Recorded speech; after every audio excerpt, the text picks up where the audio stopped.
Pía Unión de San Pablo Apóstol, año litúrgico 2021, 7 de marzo, del ciclo temporal, tercera dominica de Cuaresma, privilegiada de primera clase con estación en la Basílica de San Lorenzo Extramuros, sin gloria, con credo, rito semidoble, ornamentos morados, con conmemoración de Santo Tomás de Aquino.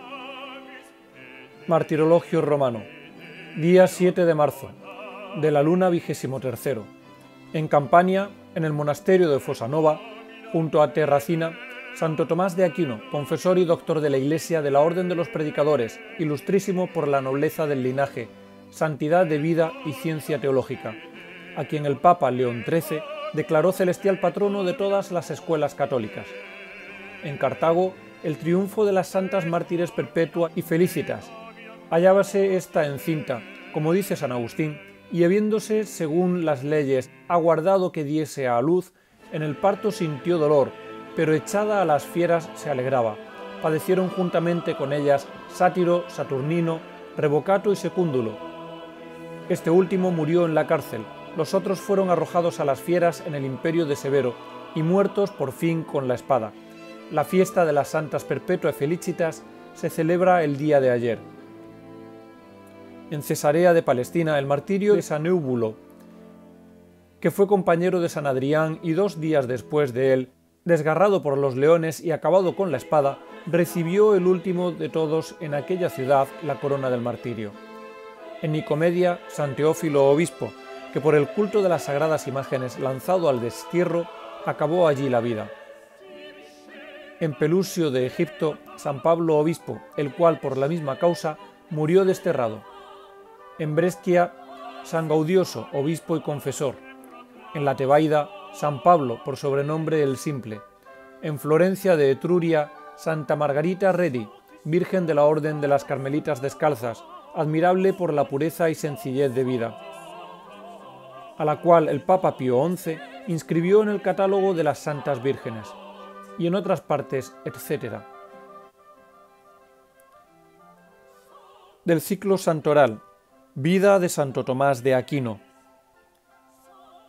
Muchos son los que ven en Santo Tomás la luz del mundo y a boca llena le llaman el doctor incomparable, pero no todos conocen su verdadera fisonomía.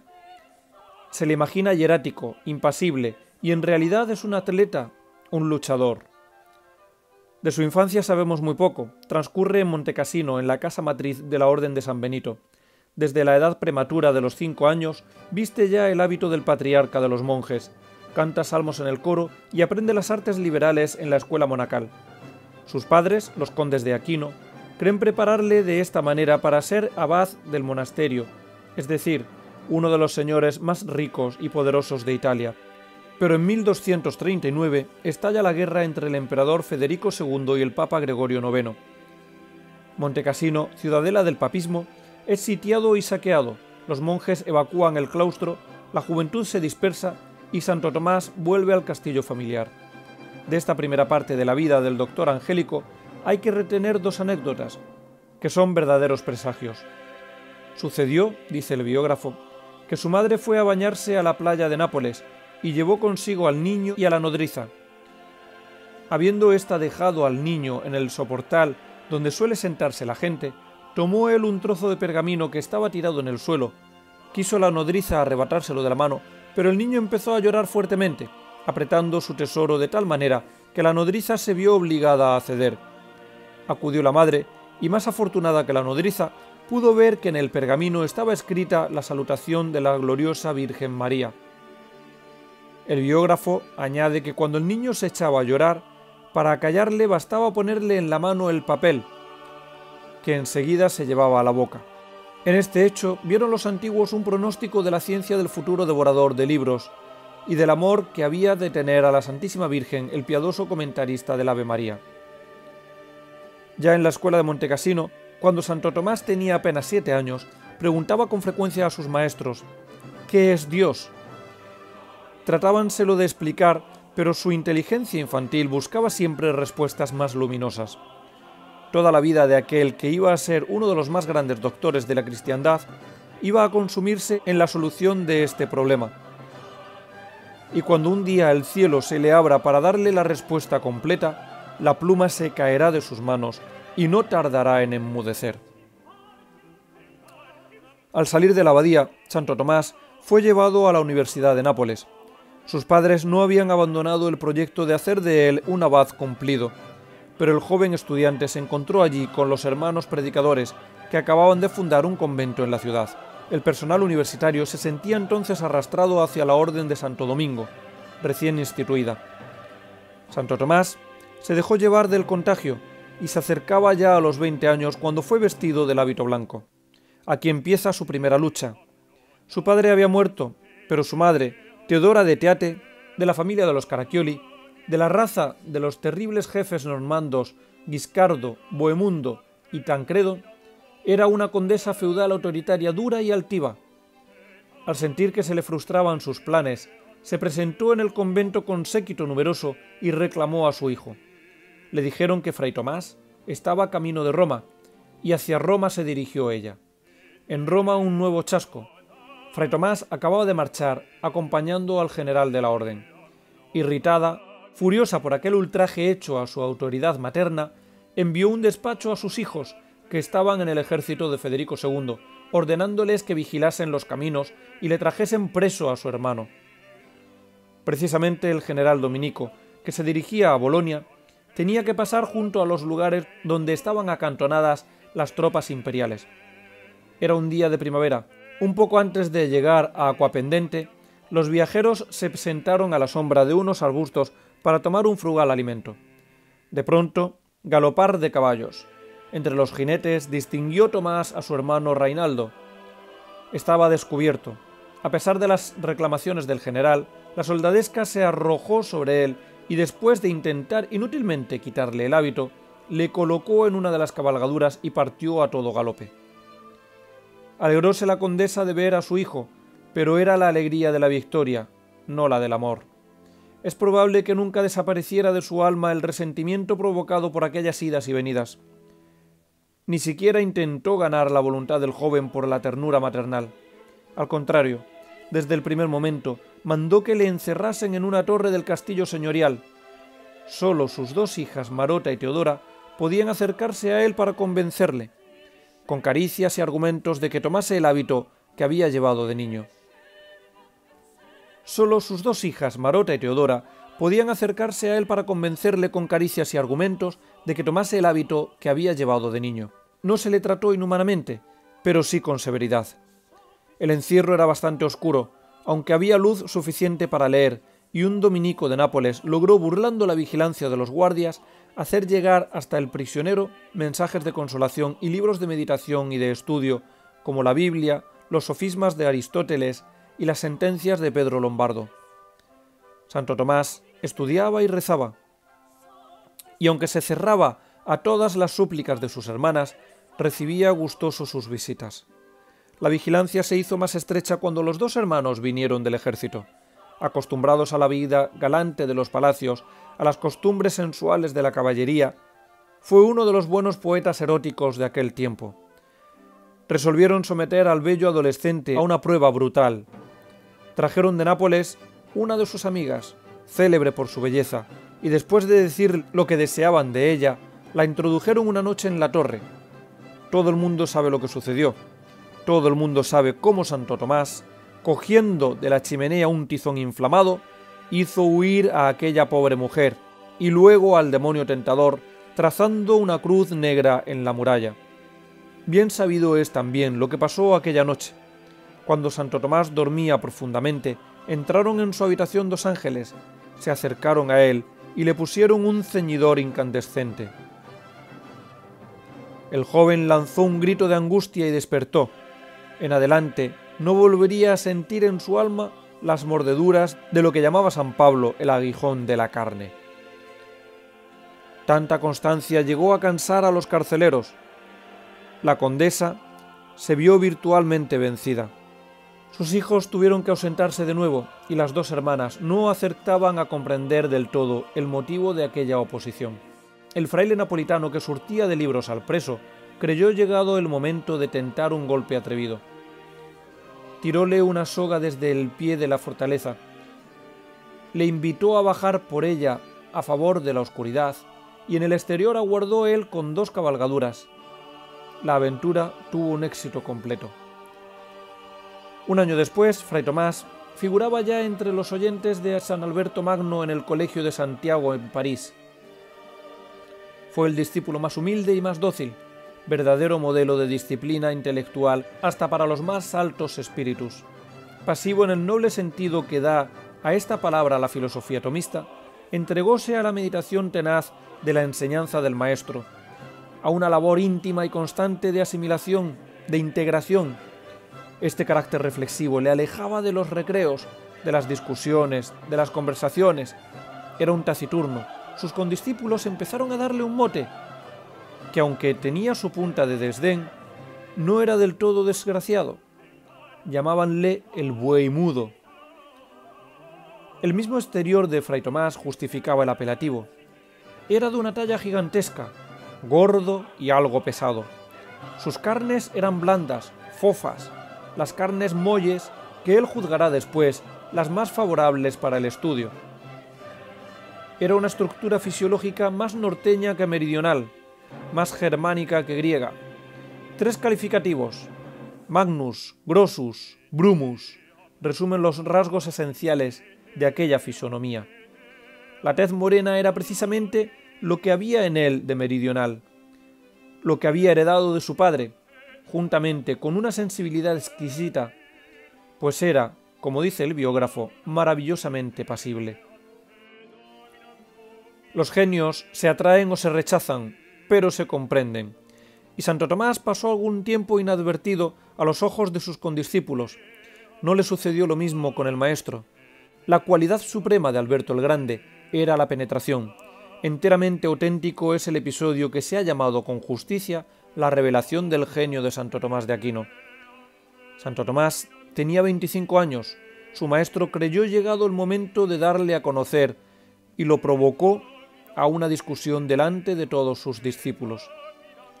De una y otra parte los argumentos partían certeros, profundos, sutiles. Los estudiantes estaban mudos de admiración, pero hubo un momento en que ya creyeron vencido a su compañero.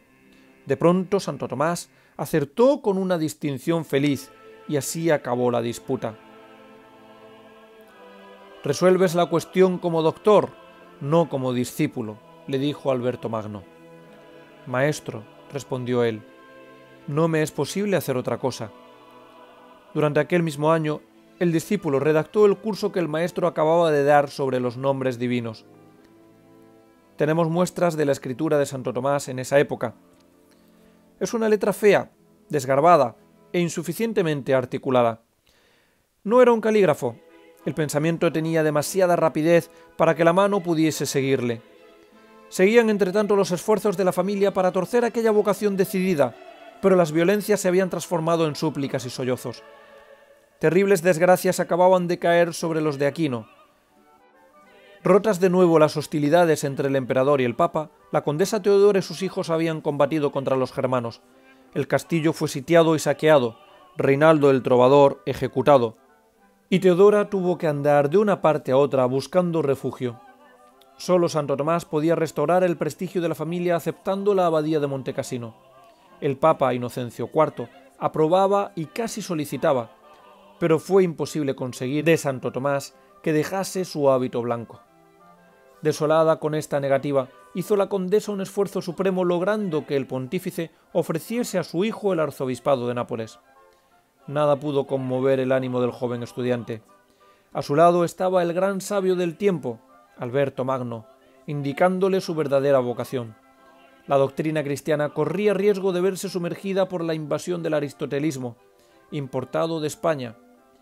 Era preciso absorberla, asimilarla, encauzarla, y espíritu observador, Alberto vio en aquel discípulo el hombre destinado a realizar la gran hazaña. Renunciando a toda mira egoísta, considerando solamente el avance de la cultura y la religión, el maestro resolvió dejar su cátedra de la Universidad de París al discípulo, Todo el mundo vio en esta conducta un despropósito. Santo Tomás tenía 27 años y las leyes exigían 35 para ocupar aquel puesto. El general de la orden se opuso, pero hubo presiones de Roma que le obligaron a ceder. Empezó Santo Tomás comentando con un éxito prodigioso al maestro de las sentencias. Los mugidos del buey mudo empezaban a oírse por toda la cristiandad. Desde el primer momento, se vio que el discípulo aventajaba al maestro, si no en la amplitud de la erudición, sí ciertamente en la precisión, claridad y profundidad de las ideas. Memoria prodigiosa, penetración agudísima, potencia formidable para el trabajo. No le faltaba nada de cuanto hace a los hombres de genio.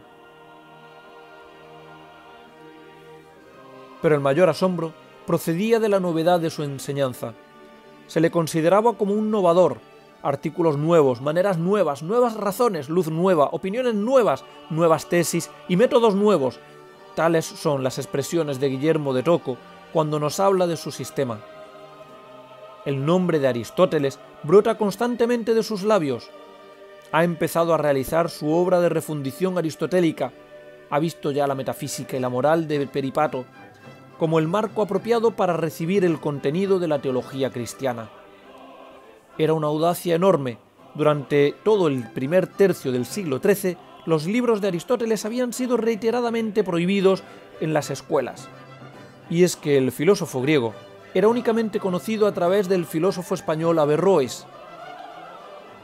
Las consecuencias de aquel atrevimiento, o mejor, de la envidia de los demás profesores contra el joven intruso, fueron una lucha prolongada y encarnizada a la que dio fin Santo Tomás 50 años después de muerto, al ser canonizado por el Papa Juan XXII. De una parte estaban los agustinianos, los defensores de la filosofía tradicional, mandados por Guillermo de Santo Amore. Al lado opuesto, ya dentro del campo de la herejía, se agrupaban los averroístas, a quienes dirigía otro profesor parisiense, el amable y optimista Siller de Brabante. En medio, defendiéndose de unos y de otros, atacando victoriosamente, realizando su labor admirable de síntesis, seguro de su ciencia y de su fe, rodeado de enemigos poderosos, pero protegido siempre por los papas, descollaba la figura majestuosa de Santo Tomás de Aquino. Esta lucha ocupa toda la vida del gran doctor y es preciso tenerla en cuenta para comprender sus obras. No nacieron, como se cree, de la pasividad de una contemplación solitaria, sino en el movimiento de una existencia prodigiosamente activa y militante. La anécdota famosa que nos representa a Santo Tomás en el Palacio de San Luis, dando un puñetazo en la mesa y diciendo «He acabado con los maniqueos», tiene un sentido simbólico y nos recuerda que el doctor angélico es el atleta de la fe, el pugil fidei, como le ha llamado la tradición. Profesor de París o teólogo de los papas, en el Colegio de Santiago o en la corte pontificia, Santo Tomás enseñaba y escribía y publicaba lo que antes había enseñado en la clase.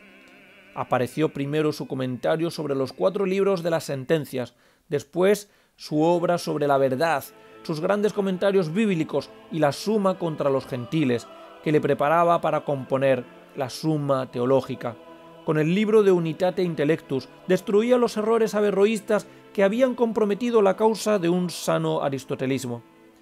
Al mismo tiempo, estudiaba al Estagirita en traducciones directas, emprendía análisis críticos acerca de sus obras, leía la antigua literatura de la Iglesia y después de comparar los lugares más importantes, componía una obra célebre intitulada Cadena de Oro. Su obra maestra, la Summa Teológica, empezada en 1267, es de los años en que se hace más furiosa la batalla entre averroístas platónico-agustinianos y aristotélicos. Su intención fue recoger en una vasta síntesis el ciclo completo de todas las cuestiones que había tratado en su vida de escritor y profesor y precisar con respecto a ellas su pensamiento definitivo. Al mismo tiempo, realizaba el prodigio de condensar, de unificar, de armonizar todo el caudal filosófico religioso de 2 civilizaciones diversas y opulentísimas, la helénica y la cristiana. Conciliación audaz y maravillosamente realizada que contará siempre como una de las mayores hazañas del pensamiento humano. Esta actividad intelectual tan fuerte, tan intensa, se juntaba con una vida de la más alta y férvida oración. En Santo Tomás, el teólogo eclipsa casi al místico, pero hay un momento de su vida en que el místico hace enmudecer por completo al teólogo. No era muy dado a las penitencias extraordinarias, aunque solía leer frecuentemente las conferencias de Casiano con los padres del desierto. Amaba el ayuno y el silencio, y por uno de sus discípulos sabemos que uno de sus solaces favoritos consistía en pasearse solo por el claustro con pasos lentos y grandes, la cabeza descubierta y levantada hacia el cielo. En París se abstenía de todo trato con el exterior, en relaciones constantes con el rey, el cual le enviaba sus decretos por la tarde para que los revisase durante la noche. Solo una vez quiso aceptar su mesa. Su conducta se resume en estos consejos que daba a los demás. Sé lento para hablar, ama la celda, no rompas el hilo de tu meditación, no te familiarices con nadie, porque la familiaridad distrae del estudio. Evita sobre todo el ir y venir sin finalidad ninguna. La especulación y la oración eran dos hermanas excelentes de la vida del gran doctor. Se ayudaban, se mezclaban, se fundían. Cada vez que Fray Tomás tenía que enseñar, discutir, escribir o estudiar, dice Fray Reginaldo, su tierno amigo, acudía secretamente a la oración y muy frecuentemente derramaba lágrimas antes de consagrarse al estudio de las verdades divinas. Este doctor, que nos imaginamos flotando en las regiones serenas de la fría intelectualidad, tenía un alma impregnada de mística piedad. Diciendo misa, descubriendo un alto misterio, cantando el responsorio media vita en el coro, las lágrimas inundaban sus mejillas. Y muchas veces a las lágrimas sucedía el éxtasis. En él se juntaban dos éxtasis de difícil demarcación, el especulativo y el místico. Una vez tuvo el médico que cauterizarle la pierna. Como era tan sensible, temióse que no resistiera, pero él se echó algún tiempo antes en el lecho, absorbióse en sus especulaciones y no sintió la quemadura. Esta manera de anestesiarse le fue muy útil en varias ocasiones, y la empleada sobre todo siempre que el cirujano del convento tenía que abrirle la vena para sangrarle. Como se ve, tenía una predisposición natural para los éxtasis verdaderamente sobrenaturales que al fin de su vida se hicieron en él casi diarios. Es famoso aquel en que oyó una voz que le decía: «Bien has escrito de mí, Tomás. ¿Qué recompensa quieres recibir?» «Solo vos mismo, Señor», respondió el santo. Un reflejo de esta vida ascética lo encontramos en la liturgia incomparable del Santísimo Sacramento y muy particularmente en los sermones del santo. Predicó entre la concurrencia estudiantil de la Sorbona, en la corte pontificia y en los grandes concursos del vulgo. En Nápoles habló diariamente durante una cuaresma y su emoción al exponer la pasión de Cristo era tan comunicativa que se veía precisado de interrumpir los discursos para dejar llorar a los fieles. Estos sermones populares son modelos de claridad, de espontaneidad, de unción y a veces de lirismo. Decíamos que en Santo Tomás el místico eclipsó al teólogo. Veamos por qué. El 6 de diciembre de 1273 decía Fray Tomás la misa en la capilla de San Nicolás de Nápoles. Arrebatado en éxtasis, tuvo una visión extraordinaria y tan tenaz que fue preciso volverle en sí violentamente. Desde entonces quedó extrañamente transformado. Había llegado en la suma al Tratado de los Sacramentos y no escribió más. Muy triste de que aquella grande obra quedase incompleta, Fray Reginaldo le importunaba diciendo: «Padre, ¿cómo podéis dejar así ese libro que habéis empezado para la gloria de Dios y la iluminación del mundo?» Tomás respondía: «No puedo más». Pero de tal modo insistió aquel buen amigo, consejero, amanuense y confesor del santo, que Santo Tomás se vio obligado a revelar su secreto. «No puedo más», le dijo. «Lo que he escrito, comparado con lo que he visto, me parece ahora como el heno». Algún tiempo después, fue Fray Tomás a pasar unos días en casa de su hermana la condesa de San Severino, a quien amaba tiernamente. Le agasajaron con esplendidez y con cariño, pero apenas pudieron sacar de él algunas palabras. «¿Qué le pasa a mi hermano?», preguntó la condesa. «Le hablo y no responde. Está como estupefacto». Fray Reginaldo respondió: «Desde el día de San Nicolás se encuentra en este estado y no ha vuelto a escribir más». No obstante, era preciso dirigirse al Concilio de León, para el cual había recibido Santo Tomás una invitación personal del Papa Gregorio X. En el camino hizo un rodeo para visitar a su sobrina Francisca en el castillo de Faenza. Apenas había llegado, cuando se sintió gravemente enfermo de una enfermedad extraña que el médico no acertaba a comprender. Había perdido completamente el apetito. Como le insistiesen que debía tomar alguna cosa, pidió sardinas frescas, pero no las probó. Era un capricho de enfermo. Deseando morir en una casa religiosa, mandó que le transportasen al monasterio vecino de Fosanova. Al llegar, pronunció estas palabras: «Aquí está mi descanso».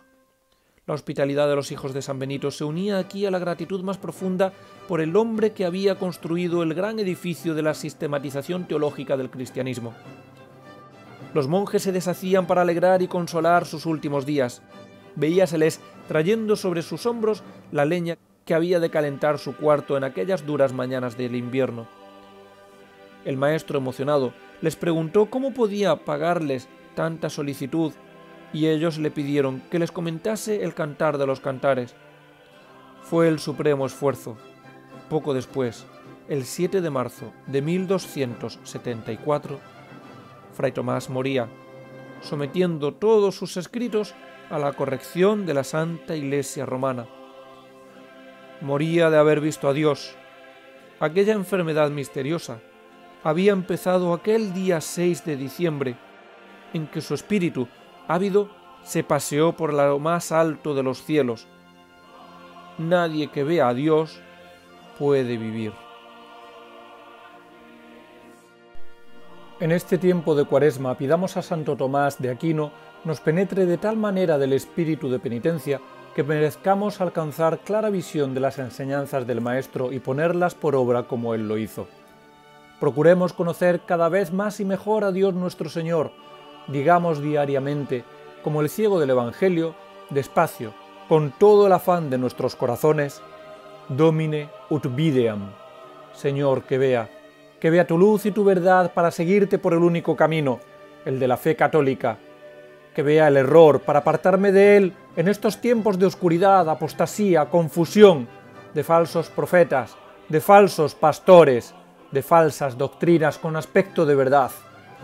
Que vea la verdad de tus sacramentos, allá donde estuvieren lícita y válidamente, de esos sacramentos cuyo tratado fue incapaz de terminar Santo Tomás al contemplar la realidad de los mismos. Que vea la fealdad diabólica del pecado, para apartarme de él y no ofenderte más. Que vea todo lo que sufriste para librarme de la tiranía de Satanás. Que vea y llore de arrepentimiento al ver mis flaquezas, mis ofensas, mis negligencias, mis vicios, con los que tanto os hago sufrir. Que vea y llore de gratitud al ver vuestro gran amor y perdón inmerecido. Caro os he salido, Señor, pues el precio de mi salvación ha sido la vida de Dios humanado. Que vea y llore de alegría al ver la vida eterna que has conquistado para mí por los méritos de tu pasión y cruz. Que vea lo que tú esperas de mí y luche para serte fiel. Que te vea, te ame y te siga. Domine ut videam te, ut diligam te, ut sequar te. Enséñame, Señor, a hacer tu voluntad. Doceme facere voluntatem tuam. Empoderemos nuestra alma por encima del cuerpo, nuestra voluntad y entendimiento por encima de las pasiones, y para ello despleguemos las alas de la oración y la penitencia, sometiendo nuestra carne, siempre con el consentimiento y orientación de nuestro director espiritual, para levantar el vuelo y acercándonos al sol de justicia y santidad que es Cristo, nos alejemos del fango del pecado que poco a poco, adhiriéndose a nuestro cuerpo, nos va lastrando y esclavizando cada vez más. Imitemos al doctor angélico al luchar contra la concupiscencia practicando la virtud de la castidad. cada uno según su estado, ya sea soltero, casado, viudo o religioso.